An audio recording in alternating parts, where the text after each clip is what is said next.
Welcome. So let's just do really quick intros. So of course, Vassilis, you are global lead of Web3 and BD at Microsoft. Correct. Okay.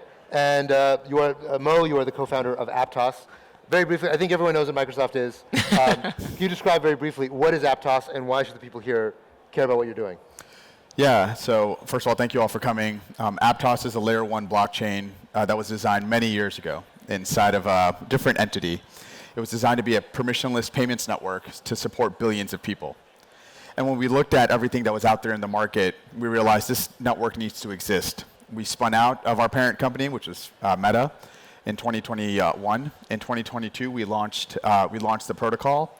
It's built using Move as a virtual machine and its own smart contract language. But today, it's one of the most performant blockchains out there in market with complete reliability, has had no downtime, performance of 30,000 transactions per second with sub-second latency, and a transaction cost a fraction of a penny. And so when you tie all these things together, and if you're an innovator, if you're a builder, or you're a large enterprise like Microsoft, you're going to trust Aptos for your future of Web3. And so we're excited to be out here in market with that. Great. So the reason why the two of you are on stage together is that Microsoft and Aptos recently announced a partnership.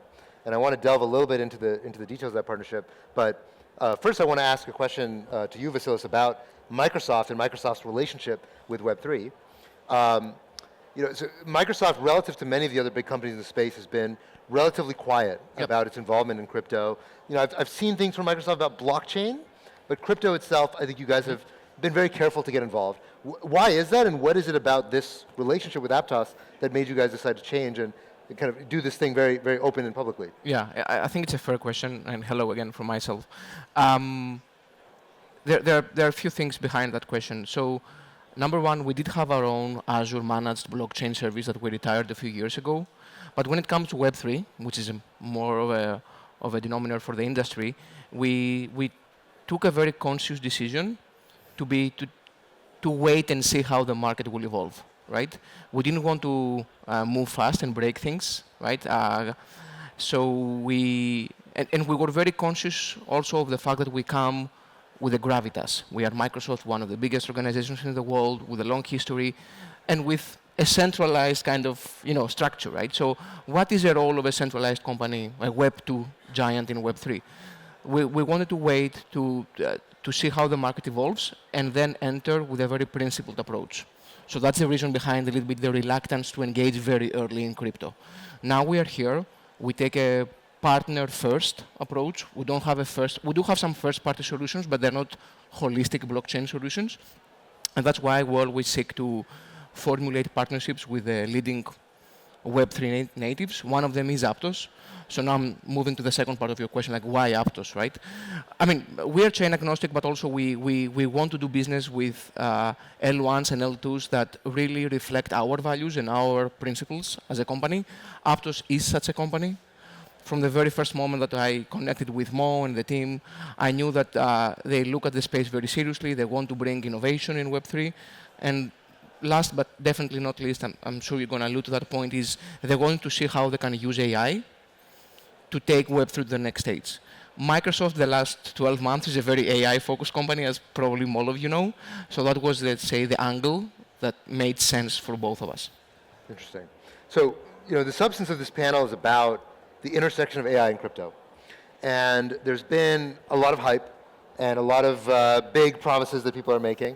I want to hear from each of you what aspects of the excitement around the intersection of crypto and AI, what part of it you think is bullshit, and what part of it do you think is we're going to see in the very near future? Mo, why don't you start first? Yeah. It's all bullshit unless it's Aptos and Microsoft. Obviously. The way we think about it is there are very serious problems in Web3 and in AI that I think the two of us together can start to solve. And so from Aptos' perspective, we're seeing, we want the ability for people, users, to use natural language to be able to query simply. And we want those queries to be high signal verified information. And so imagine seeing, what is the coolest NFT that's trading? If there's stable coins moving around the world, you can ask, how much stable coins moved around the world. And if they're on chain, on Aptos, you now get those verified results. And that gives a lot of usability to why Web3 is useful for a user. I think the second thing which is interesting for us is, we always hear it's difficult to develop in Web3, especially on some of the projects that have been around for a while. And so how do we make that easier for the Web3 developer and even the Web2 developer to enter into the space? And so this is where we look at GitHub Copilot as an amazing opportunity for Aptos. So if you wanted to write a Move smart contract, or if you wanted to build a Web3 application, you can do that using GitHub Copilot and Aptos together. And so we think that's something that's a game changer and definitely not bullshit. I think the third thing is where the future lies, right? There are so many interesting use cases within finance that we've imagined Web3 can potentially solve. And I think DeFi has done an amazing job of just cracking sort of the tip of the iceberg. There's so much more you can enable if you were to add AI to that mix. We just announced a partnership with SushiSwap. We're the first non-EVM chain that they've selected to partner with. And so we're incredibly excited for them to pick Aptos Move. But imagine now adding Microsoft's AI chatbot into the mix and all the interesting things that you can do together. And so, we're starting to lay down the fundamentals and the building blocks of, how these different industries can be impacted. And we're really excited for, users to benefit ultimately as a result of AI and Web3 coming together. Vassilis, what's your take? Definitely, I echo the comments that Mo made, but I really love the fact that you asked a very direct question. I think people always appreciate it. So I don't think, and I'm very honest, I don't think there is any BS kind of use case between AI and Web3, but I do think that there are some use cases which are more ready to be introduced to the industry, more well-baked, right? So for example, as you said, right, how you can query a blockchain using natural language with a GPT kind of LLM, how you can have developers be 10 times more productive with a Copilot. I think those things are real and will happen, already happening. There are some other things which are a little bit on a horizon 2 or a horizon 3. Nobody knows whether they will materialize, so I don't know if you categorize it as a BS, but I think at the end of the day, anything that brings value to the user, to the enterprise, is great. You are a VC, right? You know that better than anyone else, right? So who knows what will bring value, but right now I think the productivity and the UX are definitely the low-hanging fruits. Right. So right now, people think of crypto as a mechanism to create trust. Yeah. And AI very clearly right now has a trust problem. There's been a lot of criticism of OpenAI and some of these sort of closed source, ironically, companies that basically have amassed enormous amount of power without a lot of visibility into what exactly they're doing, what are they doing with one's data, where are they scraping all this data from. How do you think about the mechanisms of Web3 being able to bring more trust into what's happening in the realm of AI? Yeah, I think that's a great point. Is it okay, Mo? Absolutely. I think it's a great point. I do believe that actually I think that the revolution of AI, the LLM, is the best thing that ever happened for Web3. Right? Because it's now very clear that Web3 can add this layer of transparency, verifiability, if I may call it this way, to AI. So AI is huge. It will become even bigger in the next months. We are very happy as Microsoft to have this partnership with OpenAI, but also with open source LLMs. Many people do not know that you can use Llama on Azure. And I'm giving that example because we are both about open source and more closed source. So I would say that what Web3 can bring is exactly this, how you can verify that an LLM has either been trained on the right data, has verified parameters, and also the inference part, which is the last mile, can also be zero knowledge proven. So I do believe that those two technologies will converge very naturally, and they will converge into something much more valuable for everyone. So that's one take. I don't know, Mo, if you feel the same way. I mean, just to add to that, I agree with everything you said. That trust component is a really important one for AI to get right. And this is where a protocol, a blockchain makes a lot of sense. I think, if you want high quality, high signal data, essentially in these models, you can get that from a blockchain, right? Now, what can you do with that beyond just getting access? Now, you're instilling confidence in your searches. From there, you can actually extend that into, well, how do you continuously evolve and grow these models in a more trusted way? You can even start to offer rewards to people that contribute to these models. So imagine, everyone getting paid to contribute to OpenAI somehow. And that trust now creates this mechanism where there might be different models out there, but if there's a reward system, there's a ranking system, there's a rating ultimately, which models are you going to trust as an end user? Which models are you going to trust if you're an enterprise, a business, a developer? Probably the ones that have reputation, high quality content in there, and you can, get, of course, solicit that by actually having these reward models. So they create this nice loop of continuous trust that I think will be very exciting for the future for AI. So one of the things that I think in the AI world has been getting a lot of hype lately is the concept of agents. So agents being not just chatbots where you say something and it gives you a response, but rather these agentic AIs that are going out and doing things, right? Accomplishing goals in a free-form way. What do you guys think happens when agents start finding their way onto the blockchain? I don't know, it's a little bit of this TOKEN2049, we're here thinking about the future. What do you guys think happen when agents find their way onto the blockchain? Yeah, I mean, I can take this one first. I mean, they're agents on the blockchain today, right? Sure, okay, fine. We might call them something different. So there's plenty of activity that exists that we're not sure how to trace it back to a human. I think what actually happens when AI starts to enter into the Web3 world through things like agents, you can have good outcomes. Obviously, you can have some negative outcomes. And so, from Aptos' perspective, we want to make sure that there's proper credentialing. There's so who you're interacting with. There's nothing wrong with interacting with an agent, right? It might actually empower you to do something good, but I don't want to be fooled that I'm interacting with agent versus I'm interacting with Haseeb or Vassilis. And so I think that's where Web3 credentialing becomes very interesting, and we're obviously working on that with some interesting partners, including folks like MasterCard. Okay. No, same here. Actually, I don't think it's necessarily bad if you have agents acting semi-autonomously, right, in blockchain. I think you already have them. There are some Telegram bots doing DeFi and all those kinds of things. I think we will see use cases that we cannot currently imagine. So I'm positively inclined to innovation. Now, how you can verify those agents, how you can verify who, if there is a person behind those agents, which LLM is feeding those agents. It goes back to your initial question, Haseeb, right? And I think there's another big I would say, trend right now, which is the whole idea of proof of humanity, proof of personhood. How you can verify that someone is a human being, is a unique human being, right? We do have some interesting startups like Wallcoin in that space. But again, intersection, right? Zero knowledge, Web3, AI, those things, in my mind, symbiotic relationship. I don't see them as different things. I see them as amazing innovations, so that when you mix them, great things happen. Yeah.